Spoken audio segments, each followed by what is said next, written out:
누가복음 13장 24절입니다. 좁은 문으로 들어가기를 힘쓰라. 내가 너희에게 이르노니 들어가기를 구하여도 못하는 자가 많으리라. 오늘은 이제 좁은 문에 도착한 크리스찬의 모습을 통해서 우리의 또 가는 길을 한번 살펴보도록 하겠습니다. 자, 먼저 이번에는 책을 제가 다 읽고, 길지 않으니까 다 한번 읽고 시작하도록 하겠습니다. 얼마 후 크리스찬은 좁은 문에 도착했다. 그 좁은 문 위에는 두드리라 그러면 열릴 것이니라는 글귀가 써 있었다. 그래서 크리스찬은 두서너 차례 문을 두드리며 이렇게 외쳤다. 여기로 들어가도 될까요? 저는 하나님의 말씀을 거역한 쓸모없는 존재이지만 문 안에 계신 분이 저를 긍휼히 여겨 받아주실 수 있을는지요. 만일 당신께서 저를 긍휼히 여겨 주신다면 저는 저 높은 곳에 계시는 하나님께 영원한 찬양을 드리겠습니다. 마침내 선의라는 이름으로 불리는 성실하고 침착해 보이는 사람이 나와서 지금 문을 두드리는 사람이 누구며 어디에서 왔고 또 무엇을 얻고자 하는지 물어보았다.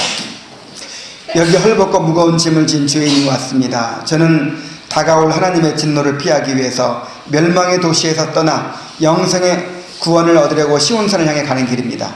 그런데 선생님, 그곳으로 가려면 이 문을 지나가야 한다고 들었는데 제가 문 안으로 들어가는 것을 당신께서 허락해 주실는지 알고 싶습니다. 그러자 선인은 진심으로 환영합니다 라고 말하면서 기꺼이 문을 열어주었다. 크리스천이 문 안으로 발을 들여놓았을 때 그 사람은 갑자기 크리스천의 팔을 와락 끌어당겼다. 도대체 왜 이러시나요? 하고 크리스천이 묻자 선인은 이렇게 대답했다. 이 문에서 약간 떨어진 곳에 튼튼한 성 하나가 서 있는데 그 성의 성주는 바알세불이라고 하며 그와 그의 부하들은 이곳을 향해 늘 화살을 쏘고 있답니다. 그들은 마귀들로서 이 문으로 들어가는 사람들을 쏘아 죽이려고 애쓰고 있지요. 크리스천이 저는 기쁘기도 하고 한편 두렵기도 합니다 라고 대답하자 문지기가 어떻게 해서 이곳에 오게 되었습니까? 하고 물었다. 전도자라는 분이 이곳으로 와서 문을 두드리라고 하기에 이곳으로 왔답니다. 또한 그분께서 말씀하시기를 이곳에 오면 장차 제가 어떻게 해야 할지를 가르쳐 주는 분이 계실 거라고 하더군요. 당신 앞에 문이 열려 있으니 어느 누구도 그 문을 닫을 수 없습니다. 이제부터 저는 많은 어려움을 무릅쓰고 여기까지 온 수확을 얻게 되는 셈이군요. 그런데 어째서 당신은 혼자서만 이곳에 왔습니까? 저는 이웃들 어느 누구도 제가 느끼고 깨달았던 멸망과 진노의 위험을 전혀 느끼지 못했기 때문입니다. 그들 중에서 당신이 여기 오는 것을 알고 있는 사람이 있었습니까? 예, 저희 아내와 자식들이 맨 처음에 제가 떠나가는 것을 발견하고 어서 돌아오라고 소리 질렀지요. 다음으로 몇몇 이웃들이 집 밖으로 나오면서 어서 되돌아오라고 저를 불렀지만 저는 손가락으로 귀를 틀어막은 채 그냥 이곳을 향해 달렸습니다. 당신을 뒤따라오면서 빨리 집으로 돌아가자고 설득하는 사람은 없었나요? 있었습니다. 유순씨와 고집쟁이씨로 불리는 두 사람이 저를 따라와 설득하려 했지만 제가 말을 듣지 않자 고집쟁이는 조롱을 퍼부으며 돌아가 버렸고 유순씨는 한동안 저를 따라왔었습니다. 그런데 어째서 그는 여기까지 같이 오지 않았나요? 우리는 함께 이야기를 나누며 걸어왔었는데 낙심의 늪이라는 곳에 이르렀을 때 갑자기 우리도 모르는 사이에 그 속에 빠지게 되었지요. 간신히 그 늪에서 빠져나왔을 때 유순씨는 그만 용기를 잃어서 더 이상 모험을 하기를 원치 않았어요.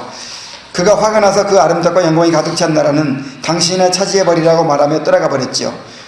그는 고집쟁이 씨의 뒤를 따라 다시 집으로 돌아갔고 결국 저 혼자서 이 문 앞까지 오게 된 것입니다. 아, 참 불쌍한 사람이로군요. 천국의 영광을 얼마나 사소하게 여겼는지 그것을 얻기 위해서 겪어야 할 몇 가지 난관들을 가치없는 것들로 치부하였군요. 사실 유순씨의 행동을 그대로 전해드렸지만 저 자신도 역시 그분보다 나을 게 없는 사람입니다. 그분이 도중에 포기하고 집으로 돌아가 버린 것은 사실이지만 저도 역시 길을 걷는 도중에 만난 세속 현자의 거짓된 충고에 현혹되어 바른 길을 버리고 사망의 길로 들어섰으니까요. 오, 당신도 그 사람을 만났었군요. 그 사람이 합법시의 도움을 구하면 평안함을 얻을 수 있다고 말하던가요? 그들은 모두 사기꾼에 불과합니다. 그런데 당신은 그의 속임수에 넘어가 버렸습니까? 예, 저는 그의 말을 듣고 합법시를 찾아 나서기 위해 갈 수 있는 데까지 서둘러 갔습니다. 그런데 합법의 집 옆에 우뚝 솟은 산이 마치 머리 위로 떨어져 버릴 것 같은 생각이 들어 그만 멈추지 않을 수 없었답니다. 그 산은 이제껏 많은 사람들의 생명을 빼앗아갔고 앞으로도 많은 사람들이 그곳에서 생명을 잃을 것입니다. 당신의 몸이 그 산으로 인해 산산조각으로 부서져 버리기 전에 나오셨으니 참 다행스러운 일입니다. 제가 그 산 앞에 이르러 곤경을 당한 채 방황하고 있을 때 마침 다행스럽게도 전도자님을 다시 만나게 되지 않았더라면 제가 거기에서 어떻게 되었을지 알 수 없는 일이지요. 그분께서 다시 한번 제게 와주신 것은 하나님의 자비로운 섭리였으며 그렇지 않았더라면 저는 영영 이곳에 오지 못했을 겁니다. 그러나 이제 어리석은 용기가 부족하여 그 산으로 인해 죽임을 당하기에 마땅한 존재인 제가 여기까지 무사히 와서 당신과 이야기를 나누고 있으니 이 얼마나 크나큰 주님의 은총입니까? 당신이 여기에 오기 전에 어떤 일을 했건 우리는 결코 상관하지 않습니다. 주님께서는 내가 결코 내쫓지 아니하리라고 약속하셨기 때문입니다. 그러니 선한 크리스천씨, 잠깐 저와 함께 이곳으로 가십시다. 제가 당신이 가야 할 길을 가르쳐 드리겠습니다.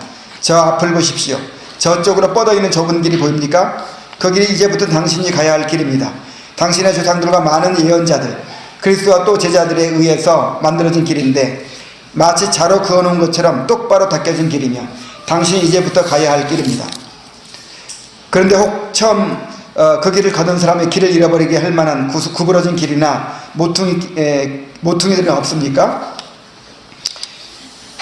물론 이 길에는 그런 것들이 많이 연결되어 있지만 그런 길들은 모두 구부러져 있고 폭이 넓습니다. 그러나 바른 길은 단지 하나뿐이며 그 길은 매우 좁고 또 곧게 뻗어 있는 길이므로 당신은 쉽사리 옳고 그른 길을 분간할 수 있을 것입니다. 그때 나는 꿈속에서 크리스천이 선의에게 그의 등에 지워져 있는 무거운 짐을 벗을 수 있도록 도와줄 수 없겠느냐고 간청하는 것을 보았다. 그 짐은 다른 사람의 도움을 받지 않고는 도저히 벗어버릴 수 없는 것이었기 때문이었다. 그러자 선의는 그에게 이렇게 말해주었다. 비록 당신의 짐이 무거울지라도 구원의 장소에 이를 때까지는 참고 그대로 지고 가십시오. 거기에 이르면 당신의 짐은 저절로 당신의 등에 떨어져 나갈 것입니다. 그리하여 크리스천은 허리띠를 꼭 동여매고 다시 길을 떠날 채비를 했다. 선희 씨가 다시 일러주기를 이곳에서 얼마쯤 가면 해석제라는 사람의 집이 있는데 가서 문을 두드리십시오. 그러면 그분께서 당신에게 여러 가지 훌륭한 것들을 보여주실 것입니다. 하고 말해주었다. 크리스천이 선희에게 작별 인사를 하자 선희는 하나님의 은총으로 그가 무사히 성공하기를 기원해 주었다. 여기까지 읽었습니다. 세속 현자에게 속아서 바른 길을 벗어났다가 전도자를 만나서 다시 돌이킨 크리스천은 드디어 좁은 문에 도착을 했습니다. 좁은 문이나 넓은 문이나 다 구원의 문을 가리킨다고 했죠. 좁은 문은 주님께서 제시하신 구원의 길을 가리킵니다. 인간의 의를 포기하고 자기를 부인하고 오직 그리스도만을 의지하는 길이죠. 넓은 문은 인간이 만들어낸 구원의 문입니다. 인간의 의로 인간의 본성을 만족시키는 방법으로 주님을 따르도록 하는 것이죠. 철저한 회개가 없어도 자기를 부인하지 않고도 인간의 선행이나 종교적인 행위를 통해서 만족을 얻고 구원에 이르고자 하는 것입니다. 크리스천이 만났던 세속 현자가 가르쳐준 도덕마을 그리고 합법, 예의와 같은 사람이 바로 그 길을 가리키는 것이죠. 존 버년이 이러한 비유를 하고 있는 것은 당시 교회의 상황을 배경으로 하는 것입니다. 당시 영국 국교회에는 참된 복음이 없었어요. 영국 국교회 사역자들은 거듭나지 못한 사람들이 대부분이었습니다. 그들은 죄의 각성이나 중생이나 회심 같은 것을 추구하지 않았어요. 인간의 존귀심을 만족시키는 외적인 의식과 행위에 치중했습니다. 그러나 청교도들의 가르침은 달랐죠. 죄의 각성을 강조하고 극심한 박해 가운데서도 한 영혼 한 영혼의 진정한 회심을 추구했습니다. 철저한 회개와 살아있는 믿음을 강조하고 실제 삶에서의 경건을 강조하고 죄짐을 통해서 성화의 삶을 살도록 그렇게 가르쳤습니다. 그래서 영국 국교회가 넓은 문을 제시했다면 존 버년과 같은 청교도들은 성경이 가리키는 좁은 문을 제시하는 것이죠. 어떻게 보면 오늘날도 그때와 같다고 볼 수가 있습니다. 오늘날 복음주의 교회들이 제시하는 문이 바로 넓은 문입니다. 사람들의 구미에 맞는 복음을 전하죠. 죄를 지적하여 회개하도록 가르치기보다 하나님의 사랑만을 강조하면서 하나님을 통해서 인간이 행복을 얻는 길을 제시합니다. 그래서 종교적 열심은 있지만 죄의 각성이나 진정한 회심의 역사는 없습니다. 그러므로 우리가 성경의 교리를 잘 알고 또 역사적 정통신앙을 잘 배워서 이 시대의 좁은 길과 넓은 길을 잘 구분해야 될 줄로 믿습니다. 자, 그 좁은 문에 도착을 했는데 그 좁은 문 위에 뭐라고 쓰여 있어요? 두드리라 그러면 열릴 것이니라 이렇게 쓰여 있었어요. 어떻게 하라고요? 두드리라고요. 두드리라는 것은 간절히 사모해야 한다는 것을 말해주는 것입니다.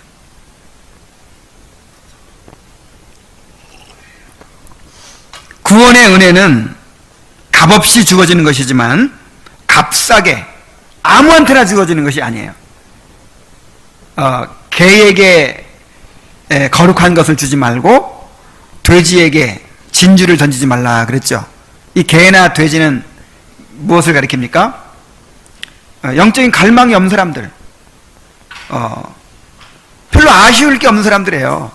그런 사람들에게 제발 예수 믿어달라고, 교회 한번 와달라고 그렇게 막 사정사정의 넋지로 끌어다가 앉혀놓고 그야말로 인간의 행복을 약속하고 하나님 당신이 얼마나 사랑하고 당신이 행복하기를 원하는지를 당신이 깨달아야 한다고 하고 이렇게 하지 말라는 거예요.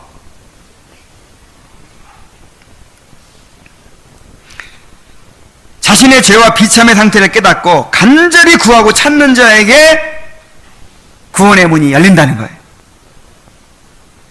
주님은 좁은 문으로 들어가기를 힘쓰라 그랬어요. 어떻게 하라? 힘쓰라. 아니 그러면 구원이 인간의 행위로 된다는 말입니까? 값없이 주어지는 건데 힘쓰라고 하니까 이게 무슨 말입니까? 하고 이렇게 질문할 수 있어요. 이 말은 인간의 노력이나 행위로 구원받는 것이 아니라 그렇게 간절히 구하고 찾으라는 거예요. 마태복음 13장 44절에 보면은 천국은 마치 밭에 감추인 보화와 같으니 사람이 이를 발견한 후 숨겨두고 기뻐하여 들어가서 자기의 모든 소유를 팔아 그 밭을 샀느니라 그랬어요. 보세요. 이 밭에 감추인 보화를 발견한 사람이 그 보화를 얻기 위해서 어떻게 했습니까? 자기의 모든 소유를 다 팔아서 샀어요. 자기 소유를 다 팔아도 아깝지 않은 거예요. 그만큼 자신의 상태가 곤궁하고 또 그 보화가 너무 귀중한 거예요. 팔면서 막 억지로 팔았나요? 기뻐했다고 그랬어요. 기뻐하면서 팔아요. 이러한 열망, 이러한 간절한 갈망이 있는 사람에게 구원의 은혜가 주어지는 것입니다. 구원의 은혜는 값싼 은혜가 아니에요. 개한테 거룩한 것을 던지지 않아요. 돼지에게 진주를 던지지 않아요. 또한 두드리라는 말은 본인이 열 수 없고 안에서 열어줘야 된다는 것입니다. 자, 구원의 문은 내가 열 수 없어요. 하나님의 주권적인 은혜입니다. 하나님께서 은혜로 열어주셔야 돼요. 그래서 우리가 은혜를 갈망하면서 기다려야 되는 것입니다. 끊임없이 회개하면서 그리스도를 의지하면서 나를 구원해 주시기를 갈망해야죠. 그런데 오늘날의 구원은 오늘날의 구원의 문은요, 내가 스스로 열어요. 그냥 내가 결단만 하면 돼요. 내가 영접 기도만 하면 돼요. 자, 오늘 복음을 어떻게 전하는 줄 아십니까? 사형리를 전하면서 또는 뭐 전도포발이나 다리에화를 전하면서 이렇게 얘기해요. 이런 진공 상태가 있는 이런 이제 통이 있는데 문을 열기만 하면 어떻게 되죠? 공기가 자동적으로 들어가죠. 그런 것처럼 나한테 달려있다는 거예요. 지금 내가 결단만 하면, 내가 영접만 하면, 문만 열면 어떻게 된다? 예수님이 들어오신다. 이게 알미니안주의입니다.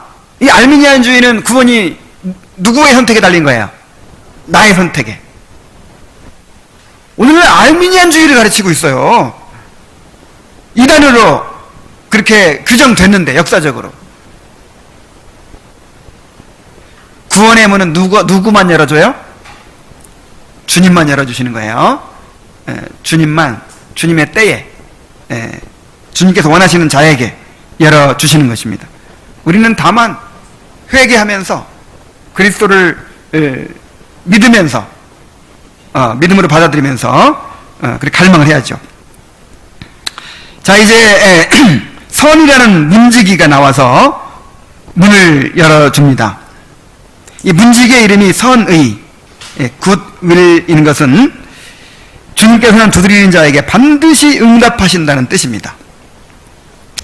간절히 사모하고 두드렸는데 내가 택한 자가 아니라 안 열어주시는 그런 일이 있을까요, 없을까요? 없어요. 택한 자가 아니면 간절히 두드리지도 않아요. 그러므로 두드리는 자에게는 열릴 것이니라, 이 말씀을 믿으시기 바랍니다. 구하는 자가 얻고 또 찾는 자가 찾고 두드리는 자에게 열립니다. 그러니까 내가 택함 받은 자인가 안 받은 자인가 고민하면서, 이건 누구만 알아요? 이건 하나님만 알지 내가 신경 쓸 일이 아니에요.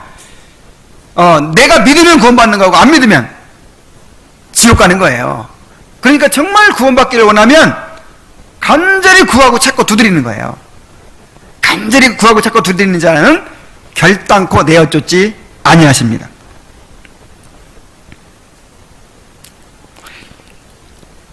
이 선이라는 문지기는 문을 두드리는 사람이 누구며 어디서 왔고 또 무엇을 얻고자 하는지를 물었어요. 그냥 열어주는 게 아니야. 물어봐요. 당신 도대체 무엇을 얻고자 합니까? 과연 그리스도를 갈망하는지, 정말 그리스도를 갈망하는 자인지를 확인하는 것입니다. 여러분, 이렇게 확인하는 시험의 기간이 있다는 것을 기억하시기 바랍니다.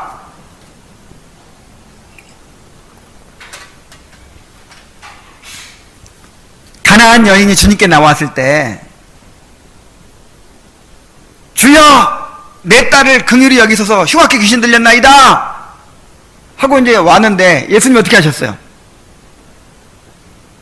그냥 번체만치 하는 거예요. 대답도 안 하고 그냥 가시는 거예요. 막 예수님만 따라와서 막 부르짖어도 그냥 가시는 거예요. 그러니까 제자들이 뭐라고 하냐면, 자꾸 소리 지르니까 어서 보내버리소서,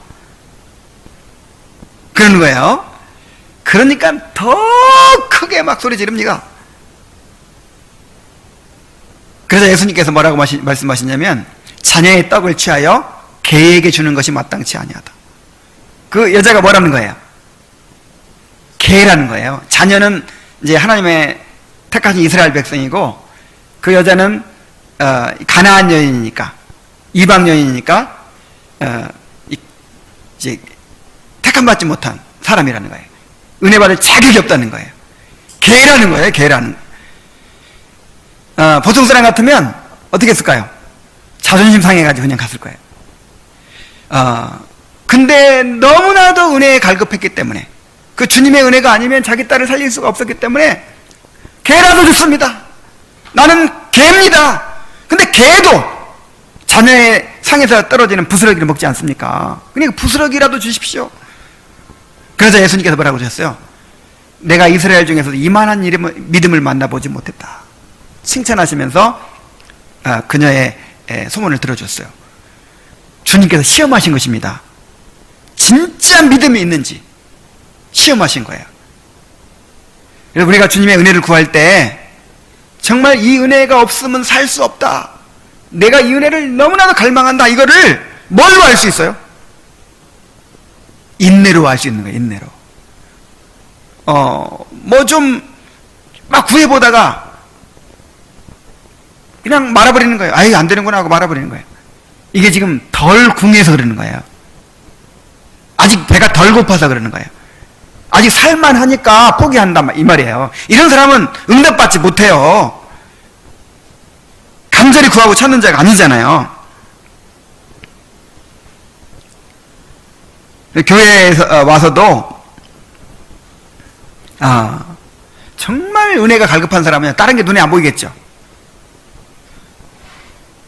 뭐 그냥 비본질적인 뭐 나는 이야기할 사람이 없느니 뭐가 불편하니 뭐 교회가 너무 어떻게 마음에 드느니 안 드느니, 자, 이런 게 신경 써요, 안 써요? 아직 배가 덜 고파서 그런다니까요. 오히려 이런 것들이요, 이런 것들이 이렇게 여러 가지 시험거리가 되고 여러 가지 마음에 거리끼는 것들이 나를 시험하는 거예요. 하나님께서 정말 갈급한 마음을 가지고 그렇게 주님의 은혜를 사모하느냐, 이렇게 시험하는 거예요. 정말 그렇게 갈망하는 사람에게는 그런 것들이 신경이 쓰일까요, 안 쓰일까요? 쓰이지 않겠죠. 가나안 여인처럼 정말 이 가나안 여인의 태도를 가져야 됩니다. 자, 크리스천이 말합니다. 저는 하나님의 말씀을 거역한 쓸모없는 존재이지만 긍휼히 여겨서 받아달라고 그렇게 얘기합니다. 자, 우리는 그 문에 들어갈 자격이 없어요. 이 좁은 문으로 들어갈 자격이 있어서 들어가는 사람은 아무도 없어요. 다 긍휼과 자비 때문에 들어가는 거예요. 오직 주님의 은혜로만 들어가는 거예요. 그러므로 우리가 구원의 은혜를 받기 위해서는 반드시 겸손해져야 됩니다. 반드시 자신의 죄를 깨닫고 마음이 낮아져야 됩니다. 자, 드디어 이제 문을 열어줍니다. 문을 열어주는데 크리스천이 발을 들여놓자마자 선의가 크리스천의 팔을 와락 끌어당겼습니다. 왜 이렇게 하는 겁니까? 하고 물어보자. 근처에 있는 성에서 바알세불과 그의 부하들이 이 문으로 들어가는 사람들을 쏘아 죽이려고 늘 화살을 쏘아대기 때문입니다. 이렇게 대답을 했어요. 마귀는 회개하고 예수님을 믿고자 하는 영혼들에게 온갖 의심과 미혹의 화살들을 쏘아댑니다. 구원을 받는 그 순간까지도, 아니 구원받고 나서도 천국 갈 때까지 끊임없이 화살을 쏘아대는 거예요. 한 사람이 구원을 받게 되기까지 얼마나 마귀의 시험과 유혹이 많은지 모릅니다. 그래서 거의 구원의 문턱까지 왔다가 이 사람은 이제 거의 될 것 같은데 했는데 그냥 세상의 유혹에 빠져서 미끄러져 버리는 거예요.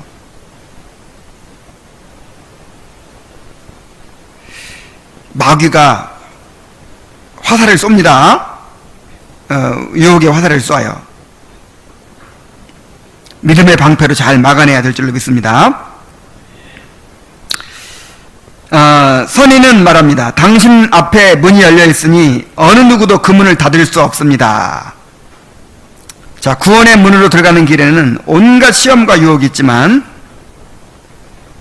마귀가 화살을 쏘고 있지만, 하나님이 구원하시기로 택한 자들에게는 아무도 그 문을 닫을 수가 없어요. 그 모든 시험과 유혹을 이기고 결국 구원을 받게 됩니다. 자, 이제 선의가 이 크리스찬과 대화를 하면서 길을 안내합니다. 선의는 왜 혼자 오게 되었는지를 물었어요. 그때 크리스찬이 이렇게 대답합니다. 저의 이웃들 중 어느 누구도 제가 느끼고 깨달았던 멸망과 진노의 위험을 느끼지 못했기 때문입니다. 자, 수많은 사람들이 있었죠. 가족들도 있었고, 동네 사람들도 있었고, 뭐 고집쟁이도 있었고, 또 유순도 있었고, 수많은 사람들이 있었는데 전부 다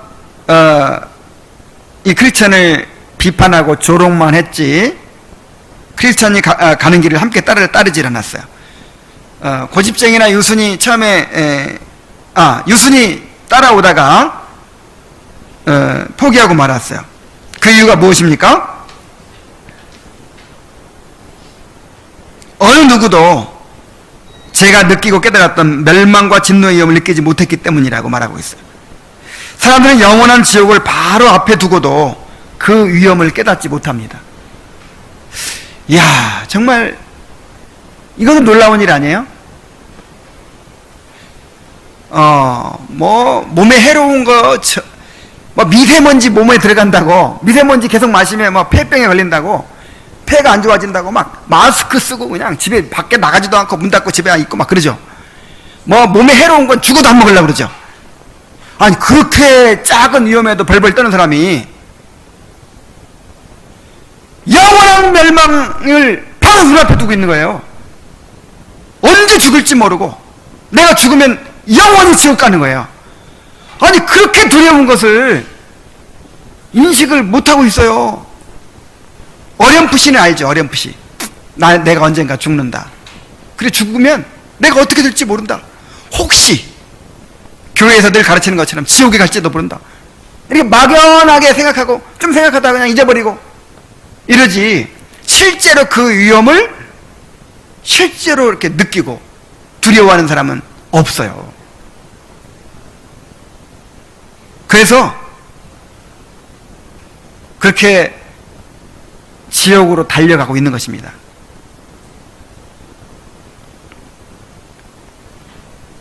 정말 자신의 죄를 알고 지옥에 대한 두려움을 아는 사람은 정말 복 있는 사람이에요.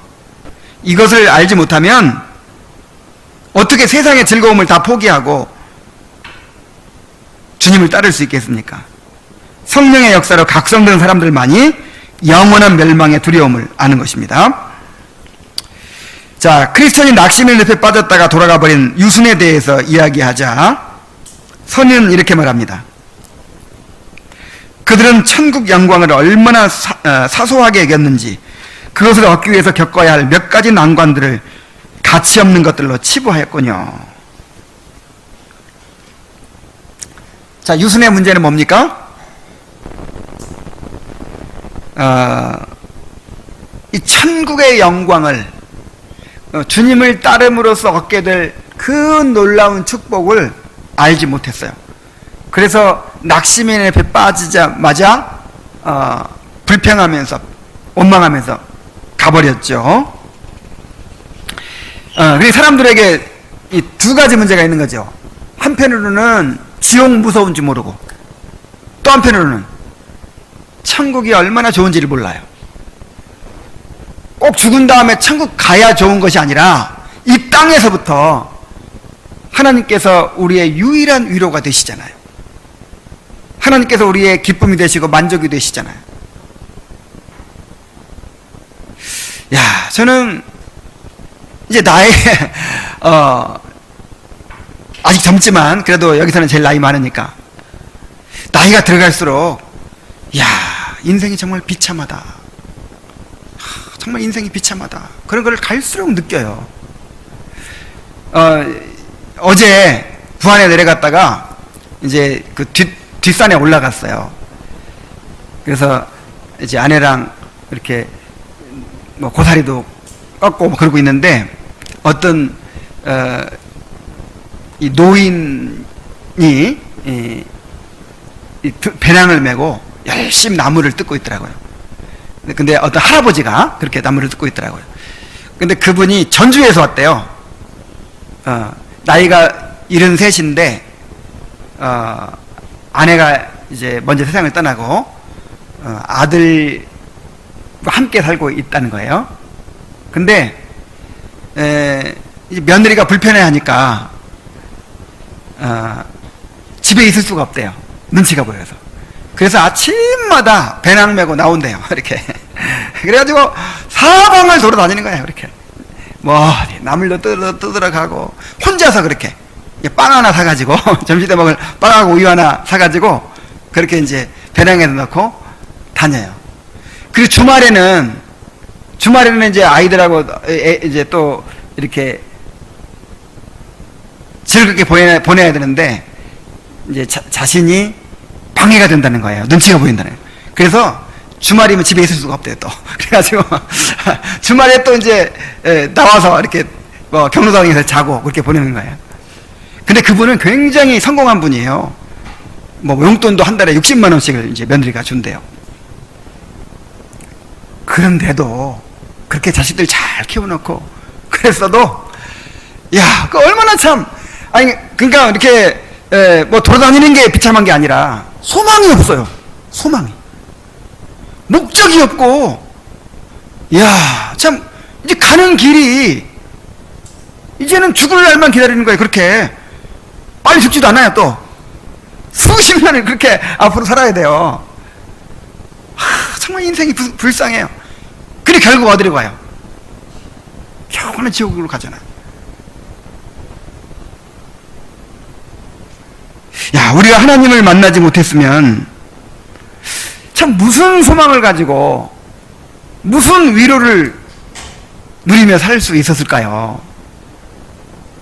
참, 이 세상에 헛된 것은 깨달았지. 야, 정말 우리 하나님을 온전히 만나지 못했다면 얼마나 우리 인생이 불쌍했을까요?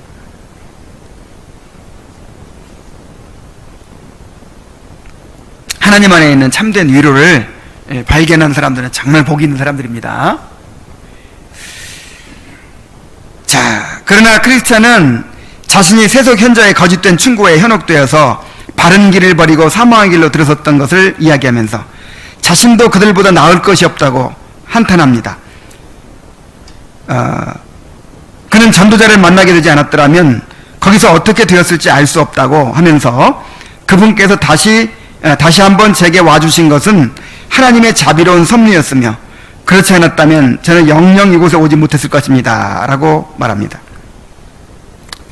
하나님께서 바른 복음을 전하는 전도자들을 만나게 하시고 우리를 바른 길로 인도해 주신 것은 정말 큰 은혜입니다. 지금 이 크리스찬이 말하는 게 무슨 뜻인지 아시겠죠? 고집쟁이, 유순, 뭐 이런 사람 저런 사람 있는데 크리스찬이 그들보다 나을 게 있어요, 없어요? 모르기는 똑같이 다 모르는 거예요. 어느 길로 가야 할지 모르는 거는 똑같아요. 쉽게 미혹받는 건 다 똑같아요. 근데 하나님께서 전도자를 보내주신 거예요. 전도자를 보내셔서 바른 길을 찾게 해주셨어요. 우리에게 바른 복음을 깨닫게 하시고 길을 찾게 하시는 은혜가 얼마나 큰지를 깨달아야 될 줄로 믿습니다. 선인은 말합니다. 당신 여기 오기 전에 어떤 일을 했건 우리는 결코 상관하지 않습니다. 주님께서는 내가 결코 내쫓지 아니하리라고 약속하셨기 때문입니다 라고 말합니다. 주님은 가난한 심령으로 주님께 나오는 자를 결코 내어쫓지 아니하십니다. 그러므로 쉽게 확신을 얻지 못하더라도 인내하면서 끝까지 주님을 의지해야 될 줄로 믿습니다. 자, 이제 선의가 크리스천이 가야 할 길을 가르쳐 줍니다. 그 길은 바로 좁은 길이었습니다.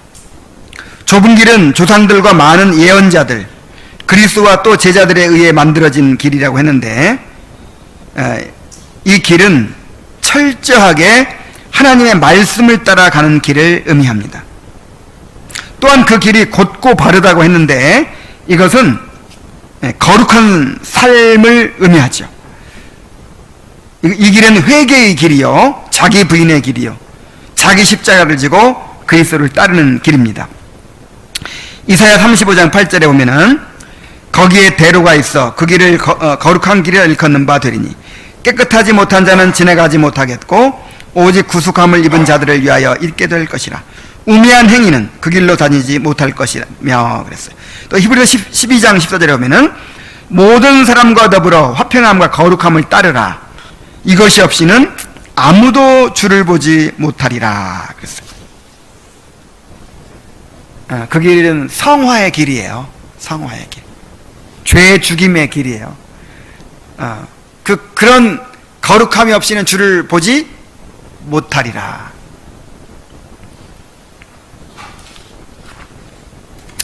자, 그러나 좁은 길에는 사람이 길을 잃어버리게 할 만한 구부러진 길이나 모퉁이 길들이 많이 연결되어 있는데 그 길들은 모두 구부러져 있고 폭이 넓다고 했습니다.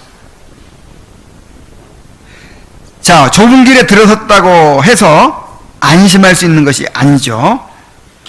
우리를 혼돈케 하는 넓은 길들이 많이 연결되어 있기 때문에 언제라도 벗어날 수가 있어요. 여러분, 그 성도의 견인을 믿죠? 한 번 구원받은 사람은 영원히 멸망치 않는다는 걸 믿죠? 이걸 오해하면 안 돼요, 이것을. 오늘날 한국 교인들은 이 성도의 견인 교리를 오해해요. 내가 구원의 확신만 있으면, 내가 구원받은 사람이라면 이제는 어떻게 살든지 결국은 천국 간다, 이렇게 생각해요. 그게 아니에요. 이 하나님의 계획 가운데, 하나님의 작전 가운데는 모든 게 딱 정해져 있죠. 구원 받을 사람, 안 받을 사람. 이미 이루어진 거나 마찬가지죠. 이미 택한 자가 있고 택한 자는 반드시 구원받게 돼 있어요. 그러나 우리 차원에서는 아무렇게나 살면 어디 가요? 지옥 가요. 성도의 견인이라는 건 뭐냐면 두려움을 가지고 끊임없이 죄를 죽이면서 거룩한 길로 가고자 애쓰고 끝까지 인내하고 이렇게 함으로써 결국 구원받게 된다, 그 뜻이에요. 그렇게 하도록 은혜를 주신다는 거예요. 은혜를. 이것도 우리 힘으로 하는 게 아니라 누구의 은혜로? 하나님의 은혜로 그렇게 하게 된다는 거예요. 근데 하나님께서 은혜를 주시는데 누가 하도록 은혜를 주십니까? 내가 하도록. 자, 무슨 얘기인지 아시겠죠? 자, 믿음이 은혜죠. 근데 누가 믿어요? 내가 믿는 거지. 하나님이 믿음을 은혜로 주신다고 하나님이 대신 믿어주나요? 내가 믿도록 은혜를 주시는 거예요. 내가 회개하도록 은혜를 주시는 거예요. 내가 인내하도록 은혜를 주시는 걸 견인이라고 해요. 성도의 견인. 그러니까 내가 뭐 해야 돼요? 인내해야 돼요. 끝까지 견디는 자는 구원을 얻으리라. 바울 사도조차도 내가 남에게 전파한 후에 도리에 자기가 버림이 될까 두려워한다고 했잖아요. 이런 두려움을 가지고 끊임없이 내가 아직 잡은 줄로 여기지 아니하고 내 몸을 복종케 한다 그랬죠. 부르심의 상을 위하여 달려간다 그랬죠. 이러한 과정을 통해서 결국 구원받게 되는 것입니다. 선인은 또한 그러나 바른 길은 단지 하나뿐이며 그 길은 매우 좁고 또 곧게 뻗어 있는 길이므로 당신은 쉽사리 옳고 그른 길을 분간할 수 있을 것입니다 라고 얘기합니다. 자, 처음에는 길을 잘 분간을 못했죠. 안 보였죠. 근데 이제 좁은 문에 들어오고 나서는 넓은 길과 좁은 길을 쉽사리 분간할 수 있다는 거예요. 자, 구원받은 자는 성령께서 분별력을 주십니다. 그래서 수많은 길들 중에서 좁은 길을 분별해 가게 하십니다. 요한일서 2장 27절에 너희는 주께 받은 바 기름 부음이 너희 안에 거하나니 아무도 너희를 가르칠 필요가 없고 오직 그의 기름 부음이 모든 것을 너희에게 가르치며 또 참되고 거짓이 없으니 너희를 가르친 그대로 주 안에 거하라 그랬어요. 자, 우리 안에 뭐가 거해요? 성령의 기름 부음이 거해요. 그래서 여기서 아무도 우리를 가르칠 필요가 없다 이 말은 이제 목사도 필요 없다 그런 뜻이 아니고 이제 우리에게 분별력을 주신다는 거예요. 이제 어떤 길이 바른 길인지. 그래서 진짜 하나님의 양들은요 말씀을 분별합니다. 벌써 아닌 건 알아요. 이건 꼴이 아니야. 이거는 독초야. 이게 양이 알아요.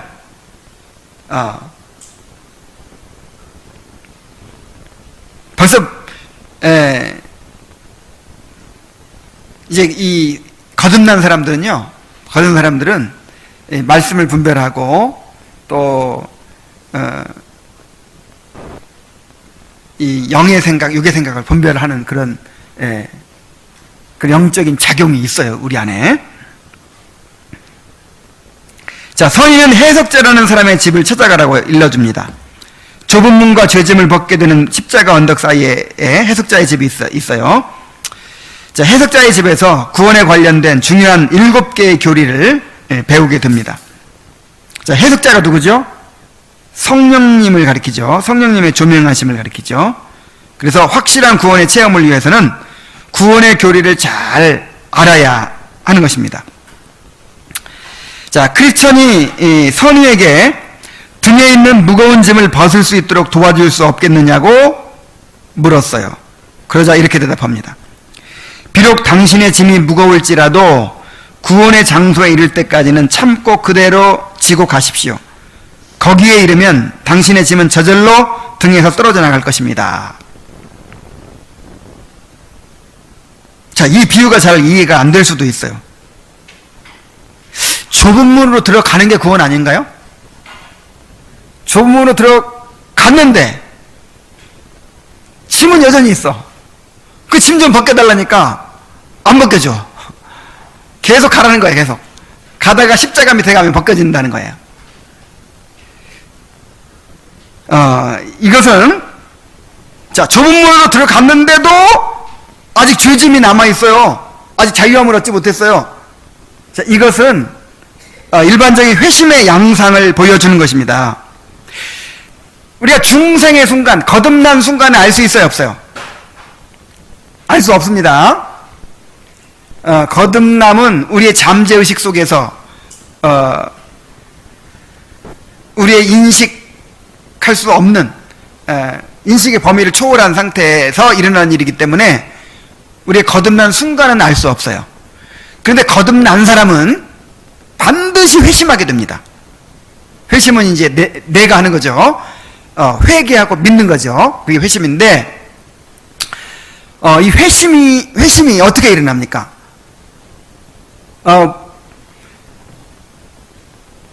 어떤 순간에, 그냥 한순간에 갑자기 예수님이 확 믿어지고, 내 죄가 다 사함받은 것이 느껴지고, 구원의 확신이 생기고, 막 그게 한순간에 회심을 경험하는 사람도 있어요. 그런 사람이 없는 게 아니에요. 그 놀라운 부흥과 회심 이야기에 보면 회심 체험하는 사람이 나오잖아요. 그런데 회심이 꼭 그런 식으로만 이루어지는 게 아니에요. 일반적으로는 오랜 어떤 과정을 거쳐서 이루어집니다. 그러니까 그 사람이 언제 거듭났는가는 우리가 알 수 없다니까요. 근데 세상으로부터 돌아서서 주님께 완전히 자신을 맡기게 되는, 헌신하게 되는 그 과정이 있어요, 과정이. 이것이 그냥 어떤 강력한 성령의 역사로 확 뒤집어지는, 그냥 순식간에 이루어지는 그런 경우도 있고, 또 대부분은 깨닫고 또 회개하고 또 더 깊이 깨닫고 더 또 받아들이고, 이런 과정을 거쳐서 이제 완전한 회심에 이르게 된다는 거예요. 그래서 지금 이 크리스천도 좁은 문으로 들어갔죠. 이미 구원의 문으로 들어간 거예요. 그래서 이제 뭐 확실히는 알 수 없지만 이 중생한 사람이라고 볼 수 있는 것이죠. 확실히 알 수 없는 게 아니구나. 이미 우리는 알죠. 확실히 중생한 사람이, 사람은. 그래서 이제 여기까지 온 것이고, 이제 분명한 회심의 증거가 이제 드러나게 되는 거죠, 점점.